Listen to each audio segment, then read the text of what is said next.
Mesdames, Messieurs, bonjour, bienvenue au journal. Un économiste de formation nommé Premier ministre, Paul Kaba-Thiéba, âgé de 56 ans, était jusque-là administrateur du Fonds de stabilité financière de l'UEMOA à la BCEAO à Dakar.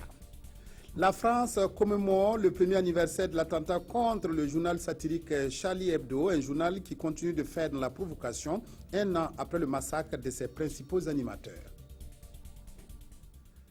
Ce décret portant nomination du Premier ministre, le président du Faso, président du Conseil des ministres, vu la Constitution, décrète, article 1er, M. Paul Kaba-Thiéba est nommé Premier ministre.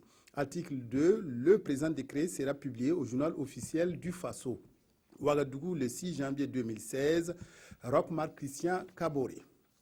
Le nouveau Premier ministre Paul Kaba-Thiéba est donc arrivé ce matin à Ouagadougou en provenance de Dakar. Avant sa nomination, il était administrateur délégué du Fonds de stabilité financière de l'UEMOA au siège de la BCEAO. Ambiance à son arrivée à Ouagadougou où l'attendaient de nombreux journalistes. Pawadrogo, Jean Zongo, Tobon, Evelyne Dabiré. Enfin, l'oiseau rare est trouvé et le voilà. Paul Kaba-Thiéba, nouveau Premier ministre du Burkina.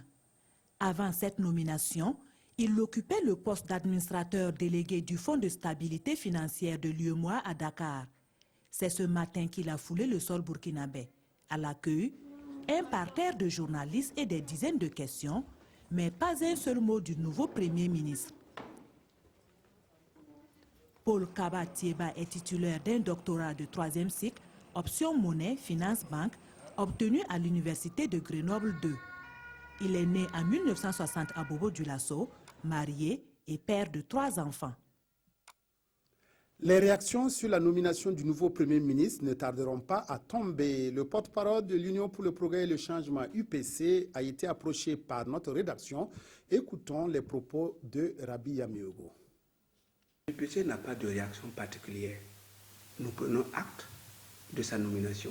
À l'UPC, nous pensons que, comme on le dit couramment, le bon maçon se reconnaît au pied du mur. Nous attendons qu'il soit à l'œuvre et que nous puissions apprécier à l'image de tous les Burkinabés. Vous savez que les attentes du peuple burkinabé sont très fortes. L'UPC jugera le Premier ministre au résultat. Pour l'heure, il nous plaît de le saluer, de lui souhaiter du courage, une bonne mission au bonheur du peuple burkinabé. Si le peuple est satisfait, l'UPC est satisfait. Réaction à présent de l'homme de la rue après la nomination de Paul Kaba-Thiéba comme chef du gouvernement. La plupart des Burkinabés interrogés ce matin avouent ne pas connaître l'homme. Cependant, ils ont accepté de donner leur appréciation quant au choix de M. Thiéba. Propos recueillis par Nongba Kouda et Ismaël Duloma Sirima. Le président est libre de choisir qui il veut et nous on va juste attendre pour juger la personne au travail, quoi. Si le travail est bien fait, je pense qu'il n'y a pas de problème. Si ce qui nous importe, c'est le travail que la personne aura à faire. Personnellement, je ne le connais pas, mais je pense que c'est un choix judicieux, étant donné que c'est un technicien financier qui a des connaissances solides en matière de finances, d'économie et de planification. Donc de ce point de vue, je pense que ce choix me semble judicieux. C'est une personnalité pas très bien connue sur la scène politique. Je crois que ces atouts vont nous lui permettre d'être impartial et pousser un peu les dossiers qui sont vraiment très très pressants. Ce sont des attentes de tous les ordres, au niveau de l'éducation, au niveau de la santé, il y a la grogne des étudiants. Vraiment, il y a du pain sur la planche. Donc on nous souhaite beaucoup de courage. Qu'il réponde à toutes nos attentes, en tout cas, nous on a besoin qu'il satisfasse nos besoins. C'est ce qu'on veut de lui. C'est un nom qui est nouveau pour moi. Donc sincèrement, je ne sais rien de lui. Si on a mis du temps effectivement à choisir le Premier ministre, c'est qu'on a voulu chercher la perle rare. Et ici on l'a finalement trouvé. Je crois que c'est une bonne affaire. Et tout ce qu'on peut espérer est qu'il peut vraiment travailler à organiser un gouvernement dynamique Il va prendre conscience effectivement des réalités nationales pour vraiment répondre aux aspirations de la population. Renforcer les capacités des acteurs du programme d'investissement forestier sur les politiques et instruments juridiques en matière de protection de l'environnement. Objectif d'un atelier ouvert hier à Ouagadougou. Il devrait permettre aussi de trouver des stratégies de sensibilisation des populations pour sauvegarder l'environnement. Pawad Rogo, Jean Zongo, Bouma Ernest Nebié. Malgré les efforts de lutte de l'État et des ONG, le phénomène de la dégradation de l'environnement persiste. Une dégradation due en grande partie à l'action de l'homme. La pollution et la déforestation sont des exemples parmi tant d'autres. C'est pour une meilleure sauvegarde de cet environnement que le PIF, le programme d'investissement forestier, forme ses acteurs. L'atelier vise essentiellement à partager les outils, les politiques et les instruments en matière de sauvegarde qui sont déclenchés aussi bien au plan national que par nos partenaires techniques et financiers, notamment la Banque mondiale et la BAD. Vous avez ce qu'on appelle le cadre de gestion environnementale et sociale, mais aussi le cadre fonctionnel, ou ce qui est de la Banque mondiale. Au niveau de la BAD, vous avez le plan de gestion environnementale et sociale. Cette rencontre de 112 heures devra également permettre aux participants de mener la réflexion sur des stratégies de sensibilisation des populations pour une meilleure protection de l'environnement. L'atelier est financé par la Banque mondiale. La stratégie de communication de la politique nationale de population, PNP, est validée par plusieurs acteurs du domaine population et développement à Ouagadougou. Une stratégie qui devrait permettre de soutenir et accompagner les actions de la PNP dans le combat pour l'amélioration des conditions de vie de la population. Kwala Enebie Doussa Sali. Contribuer à une meilleure qualité de vie des populations et réduire le taux de croissance démographique de 3,1% à 2,25% d'ici à 2030. Tels sont les objectifs de la politique nationale de population PNP. Et pour y arriver, une stratégie de communication est nécessaire, d'où cet atelier des acteurs du domaine, afin de s'approprier cette stratégie pour mieux l'adopter. Cette stratégie de communication est une recommandation de la politique et elle doit permettre dans son ensemble de mettre en œuvre efficacement la politique, de sensibiliser davantage les populations sur les questions de prise en compte de ces populations-là dans les stratégies de développement et d'améliorer aussi leurs conditions de vie.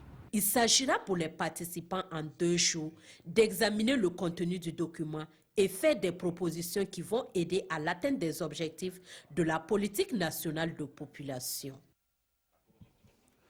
Actualité hors de chez nous, la France commémore aujourd'hui le premier anniversaire de l'attentat contre le journal satirique Charlie Hebdo.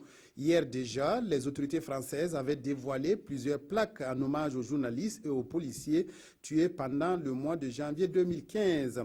Pour célébrer cet anniversaire, Charlie Hebdo publie encore un numéro polémique tiré à 300 000 exemplaires.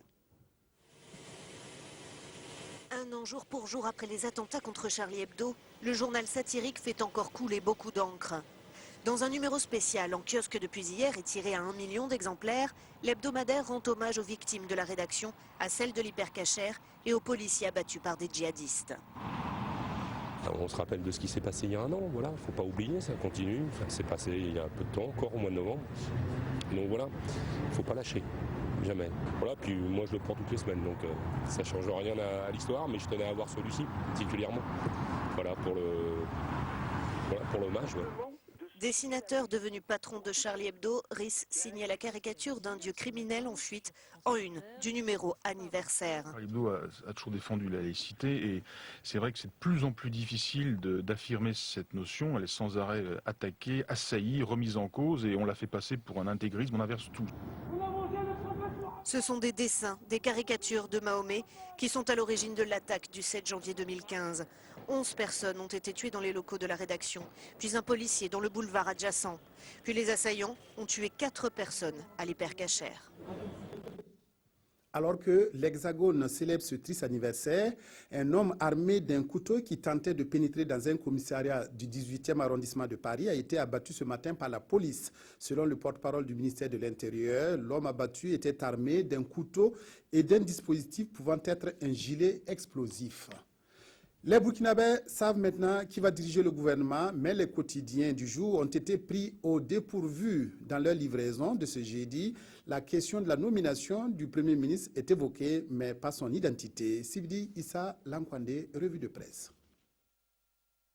L'oiseau rare a finalement été trouvé et les Burkinabés connaissent depuis tôt ce matin l'identité du nouveau chef du gouvernement. Une nomination dont aucune parution ne fait cas, même si le sujet occupe une bonne partie des colonnes. 9 jours sans Premier ministre, des Burkinabés à bout de patience, titre Notre Temps, qui annonce la nomination du chef du gouvernement pour ce jeudi. Pourquoi se presser pour quelque chose qui vient vers nous, s'agace le journal. Les Burkinabés, entre doute et sérénité, renchérissent aujourd'hui au Faso, qui relaie les sentiments de quelques citoyens. Si le président prend du temps pour nommer un Premier ministre et former un gouvernement, c'est qu'il a ses raisons, retorque l'Express du Faso. Roch veut trancher avec les habitudes du passé. Il a donc le droit de prendre du temps pour mettre l'homme qu'il faut à la primature, poursuit le journal. Le Nigeria a mis 5 mois avant de se doter d'un gouvernement, mais le pays ne s'en est pas bien moins porté, conclut-il. Pendant ce temps, à Kosiam, Roch reçoit et consulte. Valse d'audience à Kosiam, annonce l'Observateur Palga, les dernières nouvelles du Faso ou encore le quotidien. Dans la matinée du 6 janvier, le président du Faso a successivement reçu le vice-premier ministre belge, le chef d'état-major général des armées, les directeurs généraux des douanes, des impôts et de l'Institut national des statistiques et de la démographie. Entre coopération, point des missions de l'armée, santé financière et économique du pays et état de la population, Roch s'est vite mis au travail, indique le pays. Voilà, fin de cette édition. Merci de votre fidélité à la RTB. Excellent après-midi à toutes et à tous.